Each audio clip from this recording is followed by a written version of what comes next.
Mas pronto, continuando aqui no Windows 11, como já se sabe, nós falámos até no podcast passado que vários computadores iam ficar de fora desta atualização devido aos requisitos que a Microsoft introduziu nesta versão, não é, do Windows 11.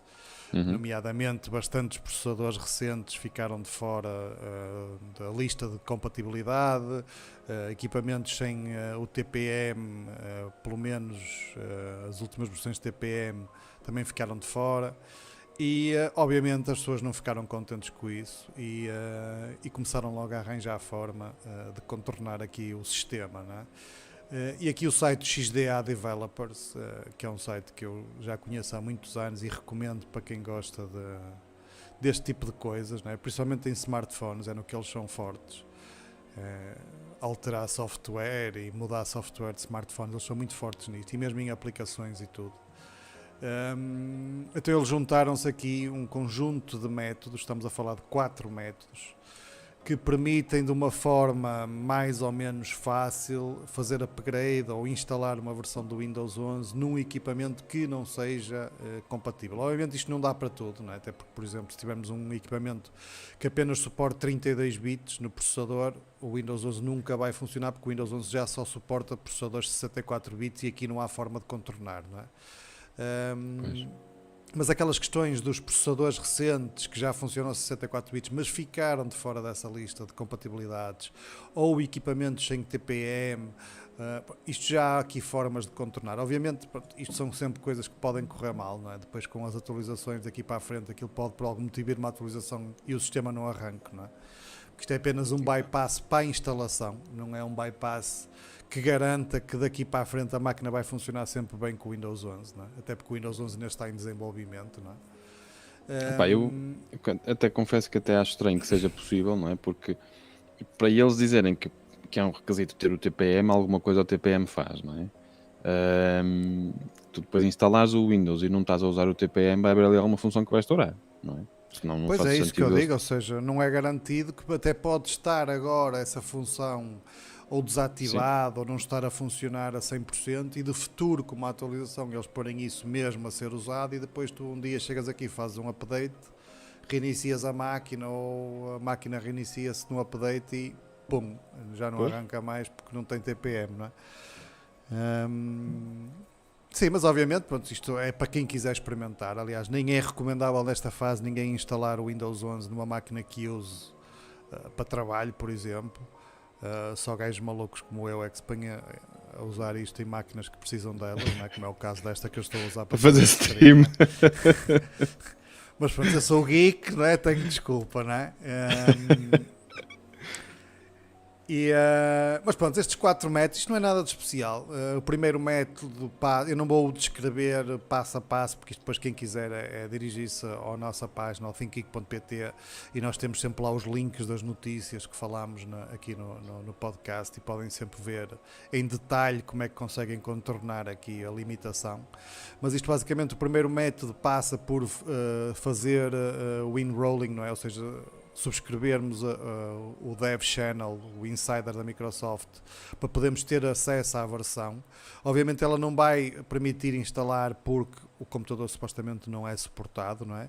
Mas temos que ir ao Registry, e eles depois indicam aqui no registro do Windows, mudar aqui umas keys, e após mudar essas keys, supostamente o Windows instala normalmente a versão do Windows 11.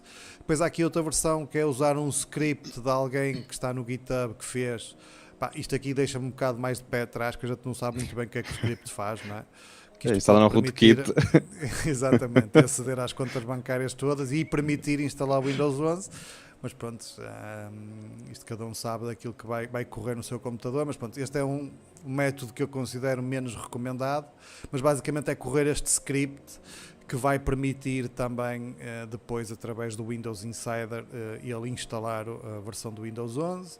Depois, terceiro método é criar aqui um híbrido entre o Windows 10 e o Windows 11. Este dá um bocado mais de trabalho, porque ele vai usar, ou seja, precisamos ter uma instalação do Windows 11, do Windows 10, aliás, para editar os cheiros que estão lá e colocar lá os do Windows 11, e apenas o instalador é do Windows 10, que não faz estas validações, só que na realidade ele está a instalar os cheiros do Windows 11. Pronto, é assim um bocado mais complicado, também não me parece uma coisa tão acessível como os outros métodos, até porque obriga a ter aqui umas pens para fazer uns ISOs para correr depois no computador. Pronto, este método é assim um bocado mais confuso. E depois ainda tenho um último método, que é substituir o ficheiro que guarda os dados de compatibilidade. Ou seja, nós quando corremos aquele software que eu não me recordo o nome, o Health qualquer coisa, ele gera um ficheiro no sistema que deve também gerar, quando estamos a tentar instalar o Windows 11 através do Windows Update, que diz que o computador é incompatível. E o que eles estão aqui a indicar é substituir esse ficheiro, ou seja, substituir aquilo é um DLL que tem que ser trocado, substituí-lo por um que diga que é compatível. E basicamente ele vai enganar o sistema e vai permitir instalar sem qualquer problema.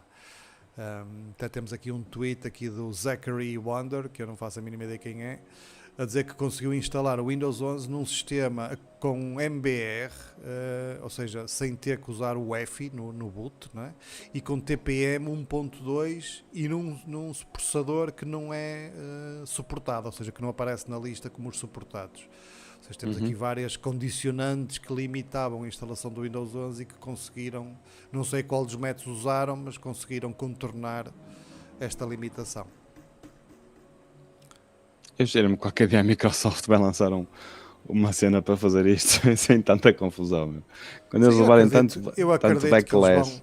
Eu acredito que vai chegar a uma altura e eles vão reduzir estas limitações, porque não tem lógica. Há muitos equipamentos recentes que ficaram de fora, basicamente. Eles vão chegar a um ponto em que das duas uma, ou vão continuar com o Windows 10 para toda a gente que tem computadores antigos e não está disposta a atualizar, pelo menos a questão do TPM, não é? Ou então eu não estou a ver o que é que eles vão fazer. Isto vai ter que haver aí qualquer coisa, porque não faz sentido nenhum a questão do eles TPM, cortarem tanta gente. Eu a questão do TPM tenho dúvidas, porque o TPM é uma questão de segurança, não é? De encriptação, e parece-me que eles estão muito orientados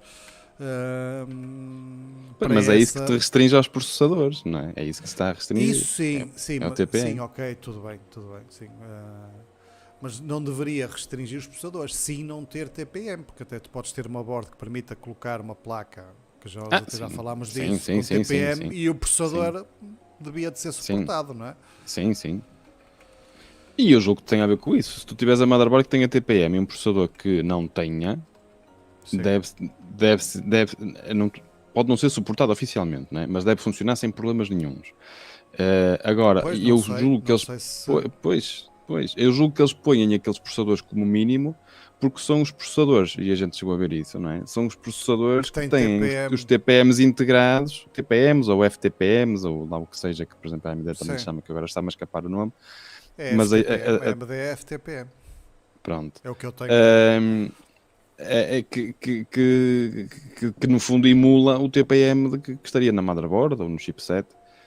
E que portanto eu julgo que é por isso que eles imitam esses processadores e não permitem processadores mais antigos. Acho que é mesmo por causa da questão do TPM e o TPM aqui não é tensão pré-menstrual, é mesmo nem sei o que quer dizer TPM. Mas pronto, é tecnologia de segurança presente nos computadores. Trusted Platform Model. Exatamente. Aquilo é um módulozinho que basicamente tem um chip que guarda de forma encriptada, por exemplo, dados de contas e tudo mais. Pronto, aquilo é uma questão útil. O BitLocker.